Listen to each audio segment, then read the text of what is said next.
Un petit texte simple, quelques versets de la parole de Dieu qui va réjouir nos cœurs. La Bible dit dans le livre des Lamentations de Jérémie, au chapitre 2 et au verset 19, et puis ça c'est pour nous nous encourager à continuer, encourager peut-être même les frères qui s'occupent de Zélo, mon frère Norton, avec les frères qui travaillent avec lui dessus, à continuer. La Bible dit au verset 19 de Jérémie, Lamentation de Jérémie, chapitre 2, verset 19, « Lève-toi, pousse des gémissements à l'entrée des veilles de la nuit. » Et donc là, nous sommes à l'entrée des veilles de la nuit. Nous allons entrer dans la soirée, pratiquement dans la nuit. Et il dit, répands ton cœur. Donc répands ton cœur comme de l'eau en présence du Seigneur. Donc à l'entrée de la nuit, il est bon de faire ce que nous faisons ce soir, de s'approcher de Dieu et de le louer. Répands ton cœur comme de l'eau en sa présence. Lève tes mains vers lui. Et là, je parle à tous les pères, à tous les mères, à tous les gens qui ont des enfants, qui sont sur ce groupe ce soir et qui ont peut-être des enfants qui sont partis dans le monde, qui sont peut-être partis sortir dans des mariages, dans des amusements ou dans d'autres choses. Il dit, lève tes mains vers lui, lève tes mains vers l'Éternel pour la vie de tes enfants qui meurent de faim au coin des rues. Frères et sœurs, ce que nous faisons ce soir, peut-être que tu es venu découragé, peut-être que tu t'es connecté découragé, tu dis Seigneur, j'y arrive plus, mais il est bon que tu es là ce soir sur ce groupe-là, ce groupe Zélo, pour lever les mains encore une fois ensemble pour tes enfants. La vie de tes enfants qui meurent de faim au coin de rue. J'aimerais vous dire, frères et sœurs, que nos familles, nos enfants, moi j'ai deux enfants, ils sont tout petits encore, ils ont 12 ans et 7 ans, c'est des petits bébés, mais je sais qu'il y a des personnes sur ce groupe qui ont des enfants qui se perdent encore dans ce monde, mais j'aimerais que ensemble, dans le lieu où tu te trouves, peut-être dans ta maison, dans ta caravane, dans ton auto, je ne sais pas où tu es, si tu es dehors, si tu es enfermé, mais lève les mains au ciel pour la vie de tes enfants qui meurent au coin des rues. Et c'est ce que nous allons faire ce soir ensemble. Nous allons, après ces quelques minutes qu'on va écouter la parole de Dieu, on va lever nos mains ensemble et on va intercéder pour la vie de nos familles, pour la vie de nos enfants qui meurent de faim au coin des rues. Alléluia. Et je voudrais continuer, donc toujours dans le livre de Lamentations de Jérémie, au chapitre 3 et un petit peu plus loin, donc c'est la page d'après, chapitre 3 et verset 18, et il y a peut-être des personnes qui sont venues comme ça ce soir, il y a peut-être des personnes qui se sont connectées pour dire bon ben voilà, Seigneur, tu connais ma situation, tu connais ma difficulté, Seigneur, je me connecte peut-être une dernière fois sur ce groupe-là, sur ce groupe Zélo de l'église de Morangis, et Seigneur, je veux vraiment que tu me parles ce soir. Alors si tu es venu comme ça, écoute bien, le verset 18 du chapitre 3 des Lamentations de Jérémie dit ceci, « Et j'ai dit, ma force est perdue. J'ai dit, je suis sans force, ma force elle est perdue. » Et peut-être que tu es venu sur Zélo ce soir comme ça, sans force, accablé par les soucis de la vie, accablé par les problèmes, les difficultés, et peut-être que tu te dis, Seigneur, j'en ai marre d'avoir des réunions sur Internet, sur le téléphone, d'écouter des messages, et pourtant ce qu'on écoute devant nous, on le sait pratiquement, il y a de grandes chances que beaucoup d'églises n'ouvriront pas cet hiver, à cause de ce virus-là. Et tu dis, Seigneur, je suis sans force, ma force est perdue. Et un petit peu plus long, on va lire verset 18 toujours, « Je n'ai plus d'espérance en l'Éternel. » Voilà ce que disait Jérémie, « Ma force est perdue, je n'ai plus d'espérance en l'Éternel. Quand je pense à ma misère, mon âme se souvient, et à l'absinthe du poison, quand mon âme s'en souvient, elle est abattue au-dedans de moi. » Et peut-être que tu es là depuis quelques jours, quelques mois, je ne sais pas ça fait combien de temps, mais peut-être que tu dis comme Jérémie là, quand je pense à ma détresse et à ma misère, à l'absinthe et au poison, c'est les choses qui coulent dans nos veines, c'est les choses qui nous font mal, c'est les choses qui font souffrir l'homme. Et tu dis, quand je pense à toutes ces choses-là, à ma détresse, quand mon âme s'en souvient, des fois tu as des petits moments de réjouissance, mais à un moment donné, tu te souviens de ta détresse, tu te souviens de ta misère, tu te souviens de tes problèmes, tu te souviens que tes enfants, ils sont perdus, tu te souviens que pour toi, il n'y a pas de solution. Et quand mon âme s'en souvient, elle est abattue au-dedans de moi. Et ça, c'est terrible, Seigneur. C'est terrible que dans ces temps difficiles, des fois, on est abattu.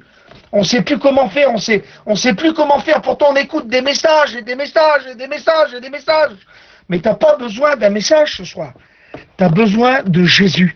Tu as besoin que Dieu, le Dieu du ciel, il vienne descendre dans ton cœur, il vienne te parler, il vienne te faire du bien. Alléluia. Et là, Jérémie va dire, quand je pense à toutes ces choses, eh ben, ça me fait du mal. Mon âme, elle est abattue.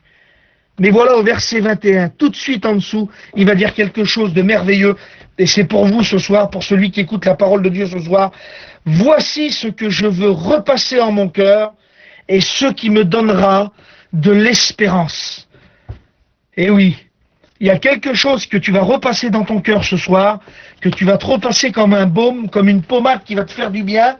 Écoute bien, voici ce que je veux repasser dans mon cœur, ce qui me donnera de l'espérance. Ah bon, c'est quoi alors ?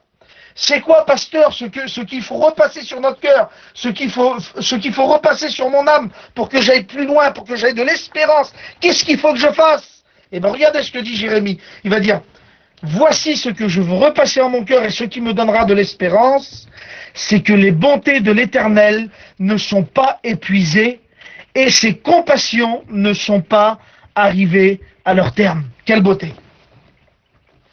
Les bontés de l'Éternel, elles ne sont pas épuisées. Elles se renouvellent au verset 23, et chaque matin, ou chaque soir, comme là, avec Zélo, qu'on se réunit, elles se renouvellent chaque matin, et il va dire, toujours dans le même verset 23, « Oh, que ta fidélité est grande !» J'aimerais vous dire, frères et sœurs, la fidélité de Dieu, elle est grande. Dieu est fidèle. Nous sommes des hommes, on est infidèles des fois. On fait des promesses qu'on ne tient pas, mais Dieu fait des promesses, lui, il les tient parce que c'est un Dieu fidèle. Il est l'ami fidèle, il est appelé fidèle, le véritable. Quelle beauté! Oh, que ta fidélité est grande! L'Éternel est mon partage, dit mon âme. C'est pourquoi je veux espérer en lui. L'Éternel a de la bonté pour qui espère en lui, pour l'âme qui le cherche. L'Éternel est bon, c'est vrai, mais l'Éternel, il a de la bonté envers qui? La Bible dit dans le livre de Jérémie, là. L'Éternel a de la bonté pour qui espère en lui. Si tu espères en l'Éternel ce soir, si tu te confies en lui de tout ton cœur, si tu repasses dans ton cœur que Dieu est fidèle et qu'il ne t'abandonnera pas, et que ses bontés ne sont pas arrivées à leur terme, c'est pas fini avec Dieu. Quelque chose qui n'est pas arrivé à son terme, ça veut dire que c'est pas encore la fin, ça veut dire que ça continue encore. Peut-être, je sais pas, peut-être que tu as eu des mauvaises nouvelles cette semaine. Peut-être que tu as eu des très mauvaises nouvelles et que tu dis, ça y est, c'est fini pour nous, on n'y arrivera plus, mais voilà, Dieu te dit ce soir, la parole de Dieu te dit que ces bontés, les bontés de Dieu ne sont pas épuisées, elles ne sont pas à leur terme. Écoutez, l'Éternel a de la bonté pour qui espère en lui, pour l'âme qui le cherche. Vous savez, on cherche beaucoup de choses, frères et sœurs. Tous les matins, on se lève, on veut chercher des choses. Mais premièrement, frères et sœurs, et je me le dis à moi, Jonathan, cherche Dieu, cherchons-le toute la journée, recherchons-le encore et encore, parce qu'il a de la bonté pour nous, alléluia, pour l'âme qui le cherche. Et un petit peu plus bas au verset 26, et je terminerai là-dessus. Il est bon d'attendre en silence le secours de l'Éternel. Et oui, c'est difficile des fois de l'attendre, mais de l'attendre en silence, c'est encore plus dur. C'est-à-dire sans parler, sans rien dire. Quand des fois il y a des difficultés, quand des fois il y a de l'incompréhension, qu'on pourrait lever le poing et dire « Seigneur, pourquoi ? Seigneur, pourquoi ?» Ben oui, Seigneur nous demande de l'attendre en silence, de l'attendre en silence. Et puis, Paul va dire, et je terminerai sur ce petit verset de Paul, l'apôtre Paul, il va dire à Timothée, on l'attend, bien sûr, on attend Jésus, on sait qu'il va revenir dans le livre de 1 Timothée, chapitre 4 et verset 13. Je ne vais pas prendre tout le verset, les 4-5 premiers mots que l'apôtre Paul dit. Il va dire, jusqu'à ce que je vienne, applique-toi. Et ça pourrait être Jésus qui nous dit ça ce soir, qui dit ça à son église. Église de Dieu, serviteur de Dieu, pasteur, évangéliste, servant, servante, jusqu'à ce que je vienne, appliquez-vous. mon frère, ma sœur, jusqu'à ce que Jésus vienne. Il va arriver bientôt. Et on le sait que c'est pour bientôt. Il va arriver là. Écoutez bien, jusqu'à ce que je vienne, applique-toi. Appliquons-nous, frères et sœurs. Appliquons-nous à bien servir Dieu. Appliquons-nous à lui plaire. Appliquons-nous. Vous savez, on s'applique tellement pour les choses de la terre. Pour nous, pour les hommes qui sont sur le groupe et qui travaillent, peu importe le corps de métier que vous faites, mais on s'applique quand on fait quelque chose. On s'applique pourquoi?